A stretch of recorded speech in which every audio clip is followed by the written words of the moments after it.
একটা মেয়ে ট্রেনের টয়লেটে যেতে গিয়ে দেখে পুরো 5 নম্বর বগিটা গায়েব। চোখে বিশ্বাস করতে পারছিল না সে। কিন্তু কন্ট্রাক্টর বলে এই ট্রেনে এমন কোনো বগি নেই। ধীরে ধীরে অন্য যাত্রীরাও টের পায় কিছু একটা ভয়ঙ্কর ভুল হচ্ছে। হঠাৎ ট্রেনে ঢুকে অন্ধকার একটা সুড়ঙ্গের মধ্যে, আর তখনই 4 নম্বর বগিতে শুরু হয় বিভৎসিকা।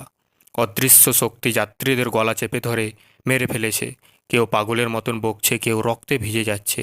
একজন ফটোগ্রাফার ক্যামেরা তুলতে দেখা যায় ছাদে দাঁড়িয়ে আছে এক ভয়ঙ্কর রোমিনী। চোখাচোখি হতেই তার মুখমণ্ডল বিকৃত হয়ে যায়। ট্রেনে যখন সুড়ঙ্গ থেকে বেরিয়ে হয় তখন দেখা যায় 4 নম্বর বগি তো পুরো ট্রেন থেকে আলাদা হয়ে গেছে। যাত্রীরা বুঝে ফেলে প্রতিবার ট্রেন সুড়ঙ্গে ঢুকলে একটা বগি হারিয়ে যায়, আর সেই বগির যাত্রীদের হত্যা করে এক ভয়ঙ্কর অশরীর সময় কম, সামনে আরও একটা সুড়ঙ্গ। এবার কি বাঁচতে পারবে কেউ, নাকি পুরো ট্রেনটাই অদৃশ্য হয়ে যাবে চিরতরে?